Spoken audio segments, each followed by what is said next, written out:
एक फतवा निघाला की विरोधकांकडे 90% मतदान होतं असं गिरीश महाजन यांनी म्हटलंय।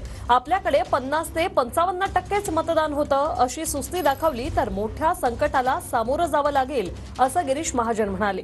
मोदींशिवाय आपल्यासमोर पर्याय नाही असं गिरीश महाजन यांनी म्हटलंय। काही समाज आहेत 90% त्या ठिकाणी मतदान करतायत। लोक दुबईहून येत आहेत, काही सिंगापूरहून येत आहेत, काही मलेशियाहून येत आहेत, पण आपण मात्र सुस्त आहोत। आपलं मतदान 55%, कुठे 50%, कुठे 60%। मग आपण कधी जागृत होणार आहोत? एक फतवा निघाला तर 90% मतदान होतं आणि आम्ही काय करतो आहोत? नाही, मी खरी चाललो, मी शेतावर चाललो, मी खेड्यावर चाललो, मी जिल्ह्यावर चाललो आणि आपण आपलं मतदान करत नाही। मित्र, अशी सुस्ती जर आपण दाखवली तर आपल्याला मात्र मोठ्या संकटाला सामोरं जावं लागेल।